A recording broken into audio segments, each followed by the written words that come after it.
This is Real News Media TV, coverage you can trust. Please like, share, subscribe, and hit the notification bell. Select all for daily news updates. 2 killed, more than 20 hospitalized following St. Anne bus crash. 2 persons have been confirmed dead and more than 20 hospitalized following a motor vehicle crash on the Landover Main Road in Runaway Bay, St. Anne on Sunday morning. Chief Executive Officer of the St. Anne's Bay Hospital, Delroy Morgan, provided the update. Morgan says a male and a female were pronounced dead on arrival. 25 persons are hospitalized. Of that number, 19 are males. The chief administrator says 3 persons are awaiting surgery. The incident involved 2 public passenger buses, a Toyota Hiace and a Toyota Coaster bus. There was a pileup of traffic in the area. Many of the motorists were on their way from the Reggae Sumfest music festival that finished early Sunday morning in Montego Bay, St. James. Police believe arson behind the blaze at the St. Catherine Parish Court admin building.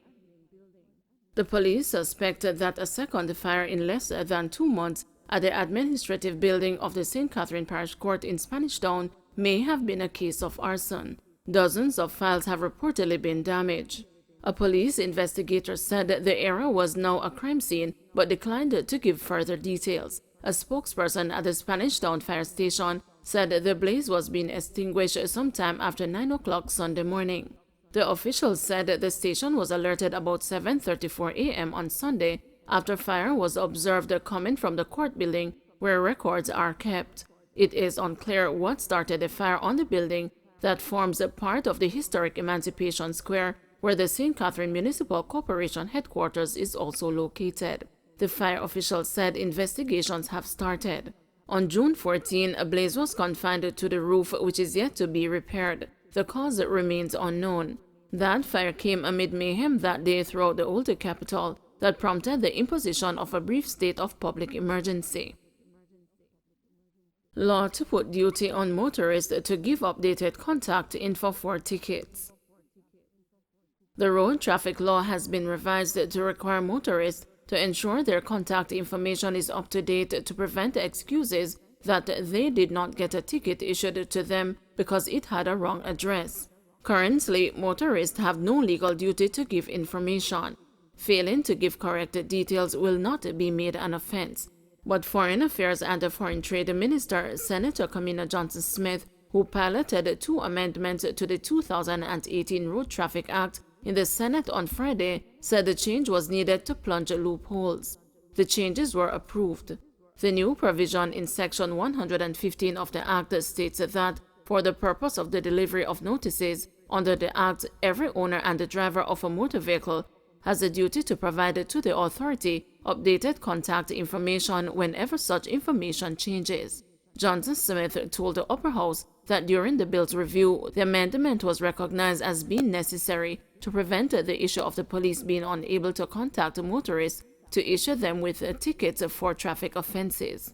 It certainly could never be thought that we would go through these extensive amendments even as we seek to implement a new electronic ticketing system and allow people to say quite simply that they never received their ticket because their information was not updated and there is no duty for them to do so under the law, she said. We want to avoid loopholes after this mammoth effort, Senator Johnson-Smith said. She noted that while incorrect contact details will be made an offense, the duty will be there to ensure that car and bike owners know that their responsibility is to keep that information accurate. The other amendment approved by the Senate was the substitution of the word ticket with notice. The word notice is what is used for tickets in the road traffic regulations. The amendments were approved in the House of Representatives on July 6. The changes come as the Senate opened debate on the regulations to operationalize the 2018 Road Traffic Act. Fire destroys 2 boats and motor vehicles on Kingston waterfront. Fire of unknown origin destroyed 2 motor vehicles, boats and equipment at Kingston Harbor in downtown Kingston Saturday afternoon, leaving millions of dollars in damage. The fire reportedly started about 12:30 p.m. close to the property housing the Marine Police and a fireboat belonging to the Jamaica Fire Brigade on Marcus Garvey Drive and quickly got out of control. It destroyed 2 boats and a motor car and a truck. A fireboat was initially deployed to extinguish the blaze, but it was not until 2 fire trucks were deployed that the fire was brought under control. 63-year-old man charged with murder of Manchester woman. Detectives in Manchester have charged a suspect in relation to the death of 45-year-old Paula Saunders, whose body was found in Greenvale, Manchester, on Tuesday, July 12.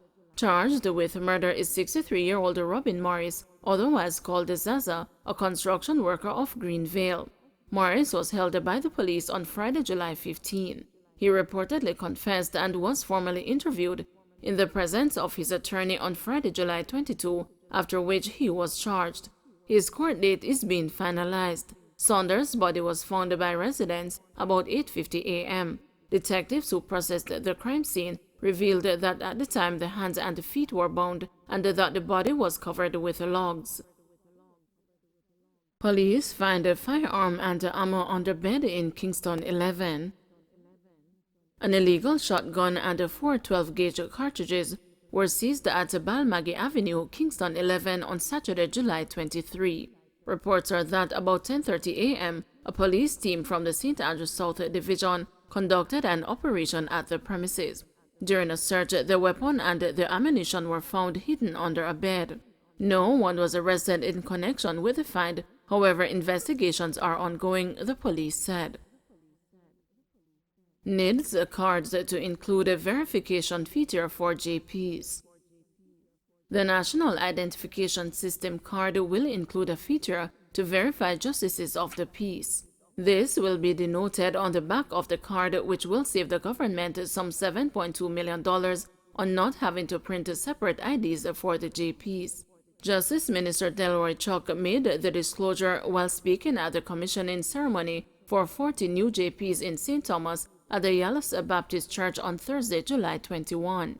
When the national ID comes into operation this year, and you, the newly minted Justices of the Peace, inform on the document that you are a JP, it will have you noted as such, he told them.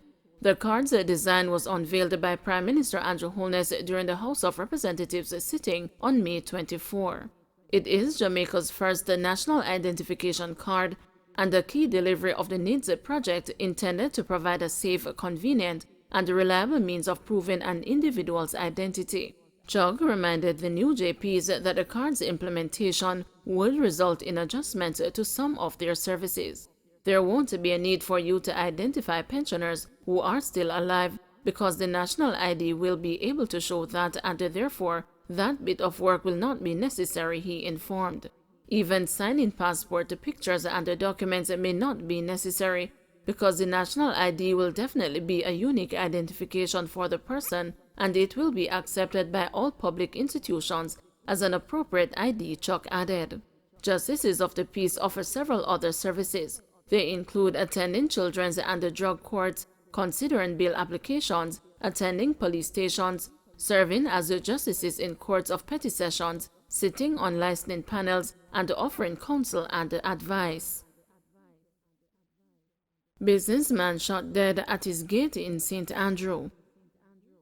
A businessman was shot dead by a gunman along New Lincoln Road in St. Andrew on Saturday. The deceased is 58-year-old Anthony Gordon, a furniture manufacturer of New Lincoln Road. Reports are that about 8 a.m., Gordon was standing at his gate when an armed man approached him and opened gunfire, hitting Gordon several times. It is reported that he succumbed to his injuries at the scene of the shooting. No motive for the killing has yet been established by the police, who are probing the development. St. Elizabeth female reported missing. 19-year-old Moesha Clunes of a St. Elizabeth address has been missing since Wednesday, July 20. She is of brown complexion, slim build, and about 165 centimeters, or 5 feet 5 inches tall. Reports from the Spanish Town Police are that at about 9:50 p.m., Clunes was last seen along McGregor Lane in Spanish Town, St. Catherine, wearing a white dress and a pair of multicolored Crocs. She has not been heard from since. Anyone knowing the whereabouts of Moesha Clunis is being asked to contact the Spanish Town Police at 876-984-2305, Police 119 emergency number, or the nearest police station. Concerns have been growing across the island as calls for missing persons continue to flood police stations. Don't forget to like, share, subscribe, and hit the notification bell. Select all for daily news updates.